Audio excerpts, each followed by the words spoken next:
Howdy YouTube, Falcon 45 CA here to do a product review on the Hartke HA5500, my bass amp head. I'm not plugged into my preamp, the Trace Elliott here, just the head.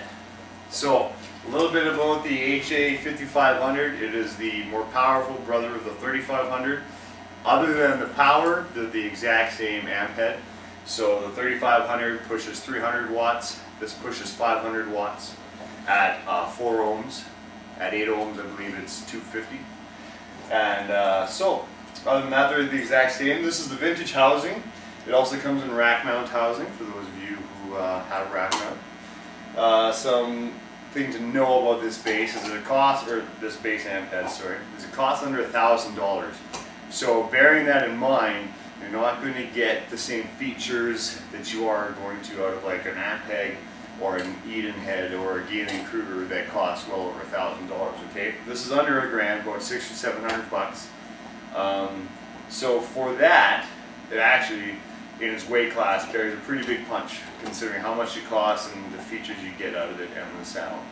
Now, what I really like about the Hartke, especially compared to other amps in its price range, for instance like the Ashdown amps, is that it doesn't color your bass very much. It's very clean tone. It just kind of captures the sound of the bass rather than the sound of the amp. For instance, I don't know if you've played Ashdown a lot, I'm sure I'm going to get some response from some Ashdown fans, but I've always found that you just sound like you're playing through an Ashdown no matter what bass you're playing with. It always sounds like the amp. Same can be said of Mesa Boogie.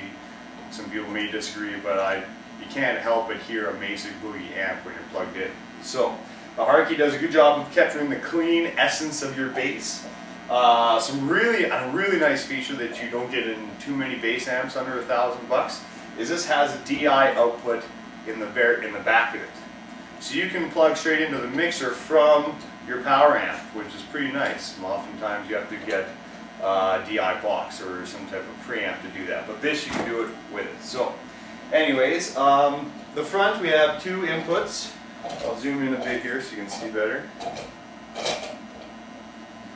There's a passive input and an active input. I've got the RIC, so it's plugged into the passive. There's two preamp settings. There's tube and solid state. There are tubes in this amp, but I would not accuse the tubes of being super growly, super tubey. If you're expecting like an Ampeg SVT sound out of these tubes, it's just not going to happen. So there's a fan in the back going. I've read some customer complaints that say sometimes the fan breaks or they have problems with it, so that's something to be mindful of. I myself have never had a problem with it, and I've been uploaded for about 2 or 3 years now. As I said, sorry, the preamp stages, there's tube and solid state. Now you can select how much you want of each. If you have them both cranked to the same level, it doubles the volume output of the amp.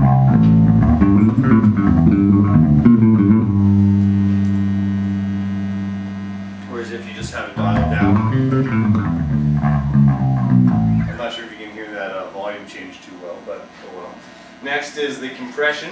Now, if you were thinking this is going to give you studio quality compression, you're wrong. This compression is mostly just to protect your speakers a little bit. It is not the same type of compression you're going to get out of a pedal. If you really want that, then that's what you should get. This is just to protect your speakers from a few frequency spikes as you're playing. Next is the 10-band EQ. It can be turned off or on, which is a nice little feature because then you can just actually just hear your bass just cleanly running through the amp with nothing coloring it at all, no EQ at all, so that's nice. And then if you want it, the EQ is there. Now, as I said before, oops, almost fell over there. This amp does a good job of cleanly capturing your bass's tone. So with that in mind, these EQ frequencies really just boost what's already there on your bass. It's not going to really drastically change your sound too much. So I'll boost up the bass here, and I'll drop my mids a bit.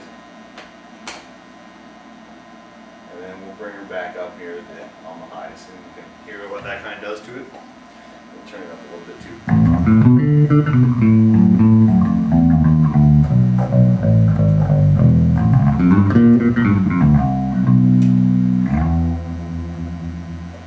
Okay, So I'll boost the mids now and drop my highs.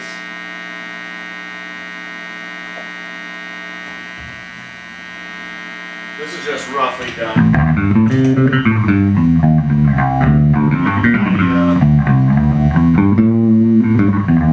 How it boosts those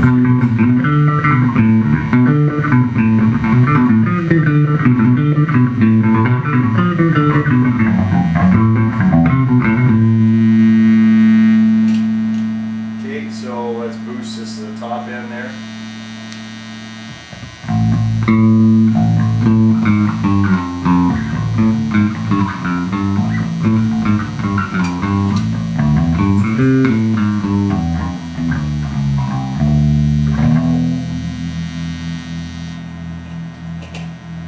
So myself, I like to have the mids just a little bit boosted, and then let my bass do the rest of the work with this. Now next we have the contours. There's a high pass and a low pass contour. It would be nice if it had a mid pass contour.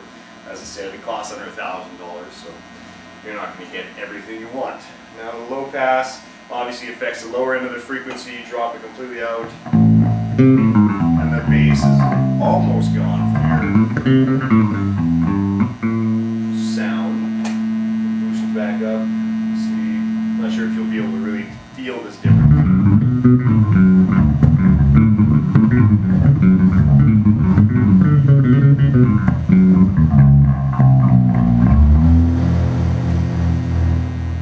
Boost it a bit, boost the high.